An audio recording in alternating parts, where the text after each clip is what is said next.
ایک دیہاتی اپنی لاٹھی میں ایک گٹھڑی باندھے ہوئے گانا گاتا سنسان سڑک پر چلا جا رہا تھا۔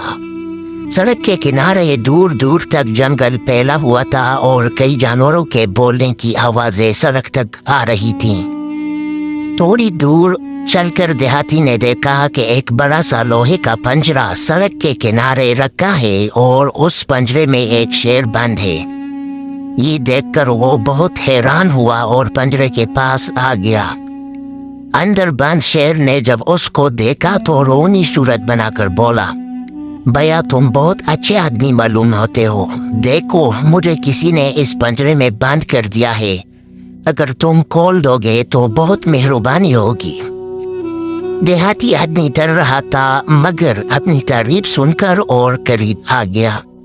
تب شیر نے اس کی اور تعریف کرنا شروع کر دی، بھیا تم تو بہت ہی اچھے اور خوبصورت آدمی ہو، یہاں بہت سے لوگ گزرے مگر کوئی مجھے اتنا اچھا نہیں لگا، تم قریب آؤ اور پنجرے پر لگی زنجیر کھول دو، میں بہت پیاسا ہوں، 2 دن سے یہیں بند ہوں۔ اس آدمی کو بہت ترس آیا اور اس نے آگے بڑھ کر پنجرے کا دروازہ کھول دیا۔ شیر داڑ مار کر باہر آ گیا اور دیہاتی پر جھپٹا۔ اس نے کہا، ارے میں نے ہی تم کو کھولا اور مجھ ہی کو کھانے جا رہے ہو؟ شیر ہنس کر بولا، اس دنیا میں یہی ہوتا ہے، اگر یقین نہیں آتا تو پاس لگے ہوئے پیڑ سے پوچھ لو۔ دیہاتی نے پیڑ سے کہا، بھیا پیڑ میں راستے پر جا رہا تھا، شیر پنجرے میں بند تھا، اس نے مجھ سے کہا کہ مجھے کھول دو اور میں نے کھول دیا، اب یہ مجھ ہی کو کھانا چاہتا ہے۔ پیڑ نے جواب دیا، اس دنیا میں ایسا ہی ہوتا ہے، لوگ میرے پھل کھاتے ہیں اور میرے سائے میں اپنی تکن مٹاتے ہیں مگر جب ضرورت پڑتی ہے تو مجھے کاٹ کر جلا بھی دیتے ہیں، مجھ پر ترس نہیں کھاتے۔ شیر یہ سن کر پھر دیہاتی پر جھپٹا۔ اس نے کہا، رکو ابھی کسی اور سے پوچھ لیتے ہیں۔ اس نے راستے سے پوچھا، بھائی راستے، دیکھو کتنی غلط بات ہے کہ شیر کو پنجرے سے میں نے نکالا اور وہ مجھ ہی کو کھانا چاہتا ہے۔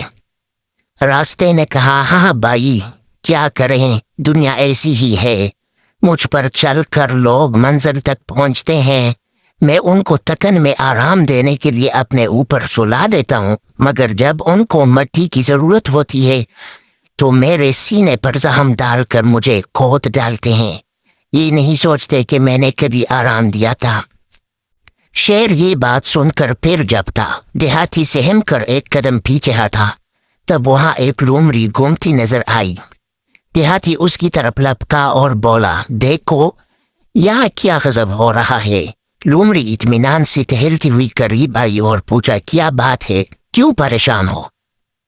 دیہاتی نے کہا کہ میں راستے سے جا رہا تھا، شیر پنجرے میں تھا اور پنجرہ بند تھا، اس نے میری بہت تعریف کی اور کہا کہ پیاسا ہوں مجھے کھول دو، اور جب میں نے اسے کھولا تو یہ مجھے کھانے کو جھپٹ رہا ہے، یہ تو کوئی انصاف نہیں۔ اور جب ہم نے پیڑ سے پوچھا تو وہ کہہ رہا ہے کہ یہی صحیح ہے، اور جب راستے سے پوچھا تو اس نے بھی کہا کہ شیر کا فیصلہ ٹھیک ہے، اب بتاؤ میں کیا کروں؟ شیر کرا یہ سب باتیں سن کر یہی سوچ رہا تھا کہ دیہاتی کی بات ختم ہو تو اسے کھا کر اپنی بھوک مٹاؤں۔ لومڑی بولی، اچھا میں سمجھ گئی، تم پنجرے میں بند تھے اور پیڑ آیا اور اس نے تم کو… ارے نہیں، میں نہیں، شیر بند تھا، دیہاتی نے سمجھایا۔ اچھا، لومڑی نے سر ہلایا اور پھر بولی، شیر بند تھا اور راستے نے شیر کو کھول دیا تو تم کیوں پریشان ہو؟ ارے نہیں، راستے نے نہیں، میں نے اس کو پنجرے سے… دیہاتی الجھ گیا تھا۔ بھئی میری سمجھ میں کچھ نہیں آ رہا، کون بند تھا، کس نے کھولا، کیا ہوا، پھر سے بتاؤ، لومڑی نے کہا۔ ادھر شیر نے سوچا یوں تو بہت وقت برباد ہو رہا ہے، اس نے لومڑی کو سمجھانے کی غرض سے اپنی طرف متوجہ کیا اور بولا، دیکھو میں پنجرے میں، یہ کہہ کر وہ پنجرے کی طرف گیا اور اندر گھس گیا اور لومڑی کو سمجھایا کہ وہ یوں اندر بند تھا، اور لومڑی تیزی سے چند قدم آگے بڑھی اور پنجرے کا دروازہ بند کر کے زنجیر چڑھا دی۔ آخر اس کے بڑے اور اس کے خاندان کے کئی لوگوں کو بھی تو شیر نے اپنا شکار بنایا تھا۔ آج اس سے بدلہ چکانے کا موقع مل رہا تھا۔ چالاک تو وہ مشہور ہی تھا، اور آج پھر ایک انسان کے سامنے اپنی چالاکی اور ذہانت منوا لی۔ اس مڑ کر دیہاتی سے کہا، اب تم اپنے راستے جاؤ، ہر ایک مدد کے لائق نہیں ہوتا۔